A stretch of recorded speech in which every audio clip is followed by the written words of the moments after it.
ನಮ್ಮ ಜಿಲ್ಲೆಯ ಮಾಧ್ಯಮದ ಮಿತ್ರರಿಗೆ ಕೃತಜ್ಞತೆಗಳನ್ನು ಸಲ್ಲಿಸ್ತೀನಿ. ಕಳೆದ 4 ದಿನಗಳಿಂದ ತಾವುಗಳು ಪ್ರತಿನಿತ್ಯದ ನಮ್ಮ ತಾಯಿಯ ಒಂದು ಅಂತ್ಯಕ್ರಿಯೆ ಆದ ನಂತರವೂ ಸಹ ಕಳೆದ 2 ದಿನಗಳಿಂದ ಇಲ್ಲಿ ನಡೀತಾ ಇರತಕ್ಕಂಥ ಒಂದು ಧಾರ್ಮಿಕ ಕಾರ್ಯಕ್ರಮ ಅಂತೀನಿ ನಾನು. ಏಕೆಂದರೆ ನಮ್ಮ ತಾಯಿಯ ಬದುಕು ಜೀವನವೆಲ್ಲ ದೇವರನ್ನು ನಂಬಿ ಬದುಕಿರತಕ್ಕಂಥ ಬದುಕು ಇದು. ಬಹುಶಃ ತಮ್ಮಗಳಿಗೂ ಇವತ್ತಿನ 2 ದಿನಗಳಿಂದ ನಡೀತಾ ಇರತಕ್ಕಂಥ ಈ ಕಾರ್ಯಕ್ರಮ ನೋಡಿದಾಗ ಒಂದು ರೀತಿಯ ಉತ್ತಮವಾದಂಥ ರೀತಿಯಲ್ಲಿ ಒಂದು ಭಾವನೆಗಳನ್ನು ನೀವು ಕಂಡಿದ್ದೀರಿ ಅನ್ನೋದು ನನ್ನ ಅಭಿಪ್ರಾಯ. ನಮ್ಮ ತಂದೆಯವರು ಸಹ ಅವರ ಬದುಕಿನಲ್ಲಿ ಇಲ್ಲಿ ಇರ್ತಕ್ಕಂಥ ರಂಗನಾಥ ಸ್ವಾಮಿ ಮತ್ತು ಶಿವನ ಒಂದು ದೇವಸ್ಥಾನ, ಅದು ಮೊದಲು ಒಂದು ಸಣ್ಣ ಗುಡಿ. ಅವರು ಹುಟ್ಟಿದಂಥ ದಿನಗಳಲ್ಲಿ ನಾವು ಬೆಳೆದಂಥ ದಿನದಲ್ಲೂ ಒಂದು ಸಣ್ಣ ಗುಡಿ ಇತ್ತು. ಈಗ ರೇವಣ್ಣ ಅವರು ಅಲ್ಲಿ ಒಂದು ದೊಡ್ಡ ಉತ್ತಮವಾದಂಥ ಶಿವನ ದೇವಸ್ಥಾನವನ್ನು ಮಾಡಿದ್ದಾರೆ. ದೇವೇಶ್ವರ ದೇವಸ್ಥಾನವನ್ನು ನಮ್ಮ ಶೃಂಗೇರಿ ಮಠದ ಗುರುಗಳೇ ಬಂದು ಅದನ್ನು ಪ್ರತಿಷ್ಠಾಪನೆ ಮಾಡಿರ್ತಕ್ಕಂಥದ್ದು. ಅದು ಸಹ ತಾವುಗಳೇ ನಾಡಿನ ಜನತೆಯ ಮುಂದೆ ಪ್ರದರ್ಶನ ಮಾಡಿ ಅದೆಲ್ಲವನ್ನು ಮಾಹಿತಿ ಇಟ್ಟಿದ್ದೀರಿ. ಅವರೂ ಸಹ ದೈವಭಕ್ತರೇ ಇದ್ದಾರೆ. ಅದರಿಂದ ಎಲ್ಲ ವಿಧಿವಿಧಾನಗಳು ಒಂದು ನಮ್ಮ ಧಾರ್ಮಿಕವಾಗಿ ಏನು ನಡೀಬೇಕು ಅದೆಲ್ಲವನ್ನು ಇವತ್ತು ಅತ್ಯಂತ ಶ್ರದ್ಧೆಯಿಂದ ಇವತ್ತೇನು ಈ ಕಾರ್ಯಕ್ರಮಗಳನ್ನ ನಡೆಸ್ತಾ ಇದ್ದಾರೆ ನಮ್ಮ ತಂದೆಯವರ ಒಂದು ಮಾರ್ಗದರ್ಶನದಲ್ಲಿ. ಒಂದು ಹೇಳ್ತಕ್ಕಂಥದ್ದು, ಈಗಾಗಲೇ ಅವರು ಸಹ ಹಲವಾರು ಬಾರಿ ಹೇಳಿದ್ದಾರೆ, ಅವರಿಬ್ಬರಲ್ಲಿ ಹಲವಾರು ರೀತಿಯ ಏಳು ಬೀಳುಗಳು, ನೋವುಗಳನ್ನು, ಸಂತೋಷ ಅಂತ ಅವರೇನು ಪಟ್ಟಿಲ್ಲ. ಇಬ್ಬರೂ ಸಹ ಭಾಳ ಸಂತೋಷವಾದಂಥ ದಿನಗಳು ಕಡಿಮೆ, ಎಲ್ಲರ ಬಗ್ಗೆ ಚಿಂತೆಯನ್ನೇ ಮಾಡ್ಕೊಂಬಂದಂಥವ್ರು. ಹಿಂದೆ ಆದರೂ ಸಹ ಅವರಿಬ್ಬರಲ್ಲಿ ಅನ್ಯೋನ್ಯತೆ ಅನ್ನೋದು ಒಂದು ಭಾಗ. ಅವರು ಮದುವೆ ಆದ ನಂತರವೂ ನಮ್ಮ ತಾಯಿಗೆ ಕೆಲವು ಆರೋಗ್ಯದ ಸಮಸ್ಯೆಗಳಿತ್ತು. ಅಂಥ ಸಂದರ್ಭದಲ್ಲೂ ನಮ್ಮ ತಂದೆಯವರು ಅವರನ್ನು ಮಗುಗಿಂತ ಹೆಚ್ಚಾಗಿ ನೋಡ್ಕೊಂಡಿದ್ರು. ಅದಕ್ಕಿಂತ ಹೆಚ್ಚಾಗಿ ಇದೇ ಶಿವನ ದೇವಸ್ಥಾನಕ್ಕೆ ಶಿವರಾತ್ರಿಗೆ ಬಂದಾಗ ಯಾವೊಂದು ಆಸಿಡ್ನ ಪ್ರಕರಣ ನಡೀತು, ಅದರಿಂದ ಅವರು ಬದುಕಿರ್ತಕ್ಕಂಥದ್ದು ಅದು ಒಂದು ಪವಾಡ. ಅದು ಡಾಕ್ಟ್ರುಗಳು ಯಾರೂ ಉಳಿತಾರೆ ಅಂತಕ್ಕಂಥದ್ದಕ್ಕೆ ಆಸೆ ಇಟ್ಕೊಂಡಿರಲಿಲ್ಲ. 2 ತಿಂಗಳು ಪ್ರಜ್ಞೆ ಇರಲಿಲ್ಲ. ಆ ಸಾವನ್ನು ಬದುಕಿನ ನಡುವೆ ಹೋರಾಟ ಮಾಡಿ ನಮ್ಮ ತಾಯಿ ಮತ್ತೆ ಮರುಜೀವ ಪಡೆದರು.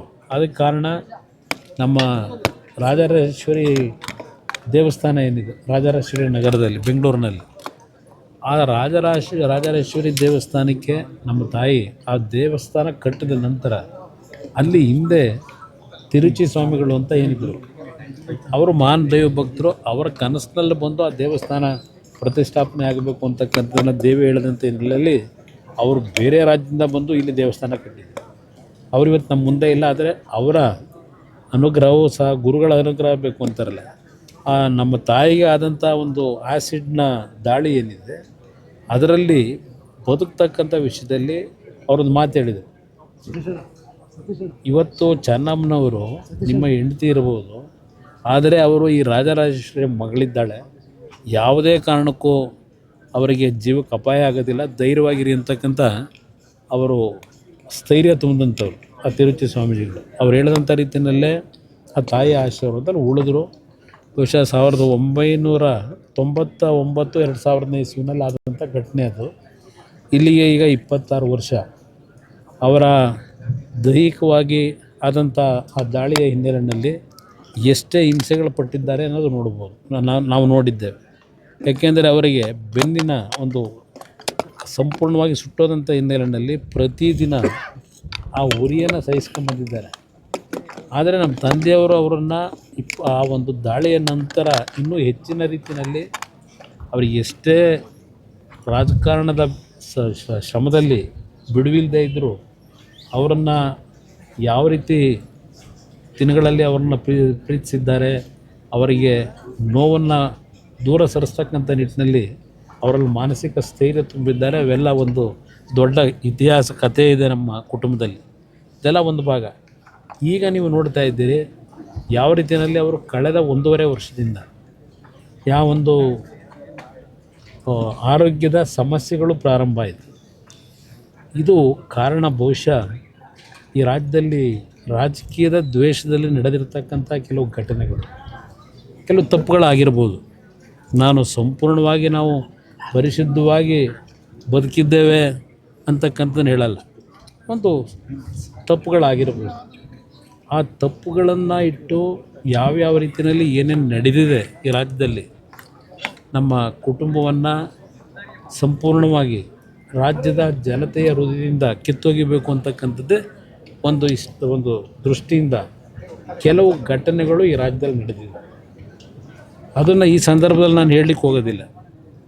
ಇದು ನಾವೆಲ್ಲರೂ ಅತ್ಯಂತ ಒಂದು ಆತ್ಮಕ್ಕೆ ಶಾಂತಿಯನ್ನು ನಮ್ಮ ತಾಯಿ ಕೊಡಬೇಕು ಅನ್ನೋದಕ್ಕೆ ಇವತ್ತು ಸಹ ಹಾಲು ತುಪ್ಪ ಇವತ್ತು ಅರ್ಪಿಸ್ತಕ್ಕಂಥ ಸಂದರ್ಭದಲ್ಲೂ ನಮ್ಮ ಅಭಿಮಾನಿಗಳು, ಕಾರ್ಯಕರ್ತರು, ಅವರನ್ನು ಪ್ರೀತಿಸ್ತಾ ಇದ್ದಂಥ, ಅವರು ಪ್ರೀತಿಸಿದ್ದಂಥ ಜನತೆ ಬಂದು ಇವತ್ತೇನು 3ನೇ ದಿನದ ಕಾರ್ಯಕ್ರಮದಲ್ಲೂ ಭಾಗವಹಿಸಿದ್ದಾರೆ.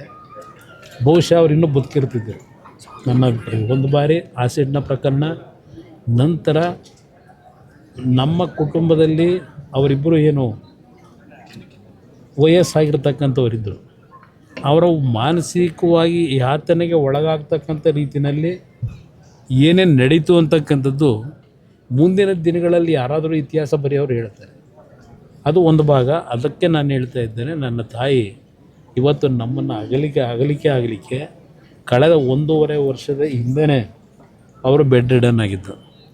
ಅಲ್ಲಿಂದ ಇಲ್ಲಿವರೆಗೂ ಅವರು ಪಟ್ಟಿರ್ತಕ್ಕಂಥ ಹಿಂಸೆ ಮತ್ತು ಹಂತ ಹಂತವಾಗಿ ಅವರಿಗೆ ನೆನಪಿನ ಶಕ್ತಿಯೂ ಕಡಿಮೆ ಆಗ್ತಕ್ಕಂಥದ್ದು, ಯಾರನ್ನು ಗುರುತಿಸ್ತಾ ಇರತಕ್ಕಂಥ ಪರಿಸ್ಥಿತಿಗಳು ನಿರ್ಮಾಣ ಆಗಿದ್ದು.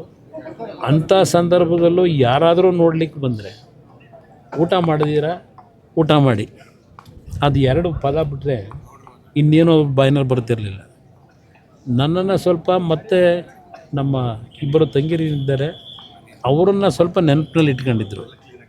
ನಾನು ಏನಾದರೂ ಒಂದು ವಾರದಲ್ಲಿ 2 ದಿನವೋ 3 ದಿನವೋ ಯಾವಾಗಾದ್ರೂ ಫ್ರೀ ಇದ್ದಾಗ ಹೋದಾಗ, ಒಳ್ಳೆ ಕೆಲಸ ಮಾಡಪ್ಪ, ಯಾವಾಗ ಬಂದೆ, ಡೆಲ್ಲಿಗೆ ಹೋಗಿದ್ದ, ಇದು ಮಾತ್ರ ಅವರಲ್ಲೇ ನೆನಪಿನಲ್ಲಿತ್ತು. ಆ ರೀತಿಯಲ್ಲಿ ಒಳ್ಳೆ ಕೆಲಸ ಮಾಡಪ್ಪ ಅಂತಕ್ಕಂಥದ್ದನ್ನು ಹೇಳೋರು ಅಷ್ಟೇ.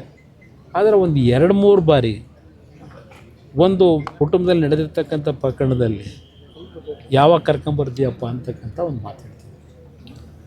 ಅದು ಇವತ್ತು ನನಗೆ ನೋವಿದೆ. ಅವರಿಗೆ ಅಂಥ ಒಂದು ಸನ್ನಿವೇಶಗಳನ್ನು ತಡಿಲಾರ್ದೇ ಇವತ್ತು ಇಂಥ ಒಂದು ದಿನವನ್ನು ನಾವೇನು ಕಾಣಬೇಕಾಗಿದೆ. ಬಹುಶಃ ಇನ್ನೂ ಒಂದು 3-4 ವರ್ಷಗಳು ಆ ರೀತಿಯ ಇವತ್ತಿನ ದಿನ ನಾವು ನೋಡಲಿಕ್ಕೆ ಸಾಧ್ಯ ಇರಲಿಲ್ಲ.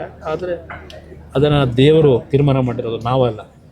ಆ ದೇವರ ತೀರ್ಮಾನಕ್ಕೆ ನಾವೆಲ್ಲರೂ ತಲೆಬಾಗಲೇಬೇಕು, ಅದನ್ನು ಹೇಳ್ತೇನೆ. ಅದರ ಜೊತೆಗೆ ಇವತ್ತು ಈ ಸ್ಥಳ ಏನಿದೆ, ಕುಟುಂಬದಲ್ಲಿ ಅಂತಿಮವಾಗಿ ನಮ್ಮ ಕುಟುಂಬದ ಎಲ್ಲ ಅಣ್ಣ ತಮ್ಮಂದರು, ತಂಗಿರು ಎಲ್ಲರೂ ಸೇರಿ ನಮ್ಮ ತಂದೆಯವ್ರ ಜೊತೆ ಚರ್ಚೆ ಮಾಡಿ ಅಂತಿಮವಾಗಿ ಈ ಸ್ಥಳವನ್ನು ಇಲ್ಲಿ ಒಂದು ಧಾರ್ಮಿಕ ಕ್ಷೇತ್ರವಾಗಿ ನಿರ್ಮಾಣ ಮಾಡ್ತಕ್ಕಂಥದ್ದಷ್ಟೇ ಅಲ್ಲ, ಸಾಮಾಜಿಕವಾಗಿ ಯಾವ ರೀತಿಯಲ್ಲಿ ಸಂಕಷ್ಟದಲ್ಲಿರ್ತಕ್ಕಂಥವ್ರು, ಇವತ್ತು ಸಮಸ್ಯೆಗಳೆಲ್ಲ ಇರ್ತಕ್ಕಂಥವ್ರು ಈ ಸ್ಥಳದಲ್ಲಿ ಬಂದು ನೆಮ್ಮದಿಯ ಜೀವನ ಮತ್ತು ಇಲ್ಲಿಂದ ಉತ್ತಮವಂತ ರೀತಿಯಲ್ಲಿ ಹೊರಗೆ ಹೋಗ್ತಕ್ಕಂಥ ರೀತಿಯಲ್ಲಿ ಅವ್ರ ಬದುಕನ್ನು ಕಟ್ಕೊಳ್ಳಿಕ್ಕೆ ಯಾವ್ಯಾವ ರೀತಿಯ ಒಂದು ಕೆಲಸಗಳು ಇಲ್ಲಾಗಬೇಕು.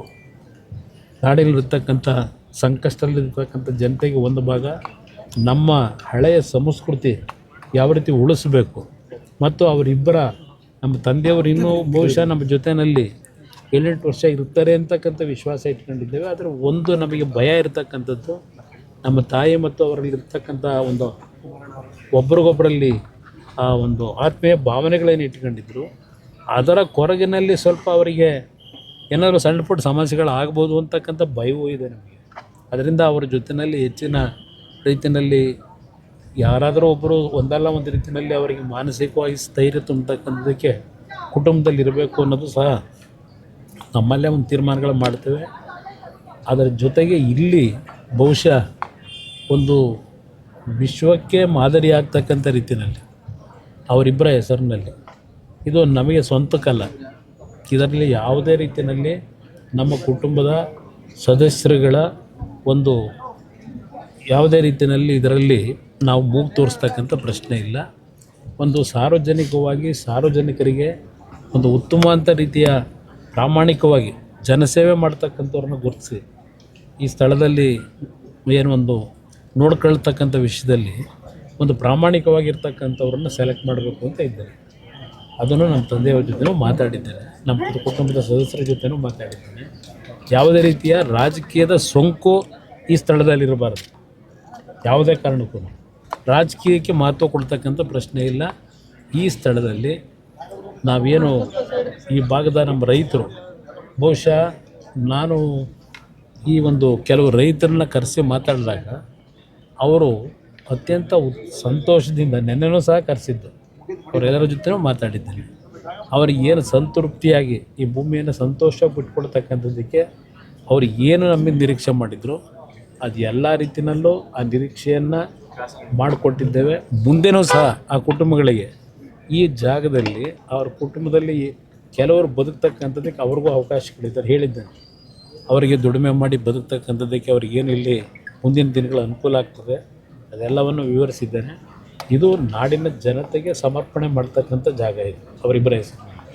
ಇದರಲ್ಲಿ ನಮ್ಗೆ ಯಾವುದೇ ರೀತಿಯ ನಮ್ಮ ಕುಟುಂಬದ ಇನ್ವಾಲ್ವ್ಮೆಂಟು ಓನ್ಲಿ ಡೆವಲಪ್ಮೆಂಟ್ ಇರ್ಬೋದು, ಪ್ಲಸ್ ಜನರಿಗೆ ಇಲ್ಲಿ ಏನು ಆಗಬೇಕಾಗ್ತದೆ, ಅನಾಥ ಮಕ್ಕಳಿಗೆ, ಅಲ್ಲಿಂದ ವಯಸ್ಸಾಗಿರ್ತಕ್ಕಂಥವ್ರಿಗೆ, ನಮ್ಮ ರೈತ ಬಂಧುಗಳಿಗೆ ಕೆಲವು ರಿಸರ್ಚ್ನ ಮಾಡ್ತಕ್ಕಂಥ ಒಂದು ಸೆಂಟರ್ ಇಲ್ಲಿ ಆಗಬೇಕು ಅಂತಕ್ಕಂಥದ್ದೇನಿದೆ. ಒಂದು ಸಂಸ್ಕೃತ ಪಾಠಶಾಲೆಯನ್ನು ನಿರ್ಮಾಣ ಮಾಡ್ತಕ್ಕಂಥದ್ದು, ಹೀಗೆ ಹಲವಾರು ರೀತಿಯ ಯೋಜನೆಗಳನ್ನು ಇಲ್ಲಿ ಹಮ್ಮಿಕೊಂಡಿದ್ದೇವೆ. ಅದಕ್ಕೆ ಧಾರ್ಮಿಕವಾಗಿ ನಡೆಸ್ತಕ್ಕಂಥ ಕೆಲವು ವ್ಯಕ್ತಿಗಳನ್ನು ಮತ್ತು ಸಾಮಾಜಿಕವಾಗಿ ಯಾವುದೇ ರೀತಿಯ ಸಮಸ್ಯೆಗಳಿಲ್ಲದೆ ಸ್ವಾರ್ಥದ ಒಂದು ಭಾವನೆಗಳನ್ನು ಇಟ್ಕೊಳ್ಳದೆ ಸಮಾಜದ ಕಷ್ಟದಲ್ಲಿರ್ತಕ್ಕಂಥವ್ರನ್ನ ಅವರ ಮಕ್ಕಳ ರೀತಿ ನೋಡ್ಕೊಳ್ತಕ್ಕಂಥ ವ್ಯಕ್ತಿಗಳನ್ನು ಆಯ್ಕೆ ಮಾಡಬೇಕು. ನಾನು ಆ ವಿಷಯದಲ್ಲಿ ನಮ್ಮ ಅಣ್ಣ ತಮ್ಮದ್ರ ಜೊತೆನೂ ಚರ್ಚೆ ಮಾಡಿ ನಿರ್ಣಯ ಮಾಡ್ತೀವಿ. ಬಹುಶಃ ಇದು ಒಂದು ಮಾದರಿಯಾಗಿ ಈ ಭೂಮಿ ಇರೋವರೆಗೆ ಶಾಶ್ವತವಾಗಿ ನೆಲೆಸಿ ನಮ್ಮ ತಾಯಿ ತಂದೆಯ ಹೆಸರಿನಲ್ಲಿ ಅವರಿಗೆ ಬದುಕಿಗೆ ನೆರಳಾಗ್ತಕ್ಕಂಥ, ಬದುಕಿಗೆ ದಾರಿ ತೋರಿಸ್ತಕ್ಕಂಥ ಯೋಜನೆಗಳನ್ನು ಇಲ್ಲಿ ಮಾಡಬೇಕು ಅಂತಕ್ಕಂಥದ್ದಕ್ಕೆ ಈಗಾಗಲೇ ಒಂದು ನೀರಿನ ಚೇನ್ ತಯಾರು ಮಾಡಿಟ್ಟಿದ್ದೇನೆ ನಾನು. ಅದನ್ನೆಲ್ಲವನ್ನು ನಮ್ಮ ಕುಟುಂಬದ ಸದಸ್ಯರ ಜೊತೆ ಹಂಚ್ಕೊಂಡಿದ್ದೇನೆ. ಎಲ್ಲರ ಸಹಕಾರ ಇದೆ. ಅದನ್ನು ಇಲ್ಲಿ ಪ್ರಾರಂಭ ಮಾಡ್ತಕ್ಕಂಥದ್ದು ಬಹುಶಃ ಇನ್ನೊಂದು 15-20 ದಿವಸಗಳ ನಂತರ ಪ್ರಾರಂಭ ಮಾಡಿ 2-3 ವರ್ಷದೊಳಗೆ ಈ ನಾಡಿನ ಜನತೆಯ ಒಂದು ಬಡವರಿಗೆ ಯಾವ ರೀತಿ ಅನುಕೂಲಗಳಾಗಬೇಕು ಅದನ್ನು ಕಾರ್ಯಕ್ರಮ ಪ್ರಾರಂಭ ಮಾಡಬೇಕು ಅನ್ನೋದು ನಮ್ಮ ಉದ್ದೇಶ. ಸರಿ, ಥ್ಯಾಂಕ್ ಯು.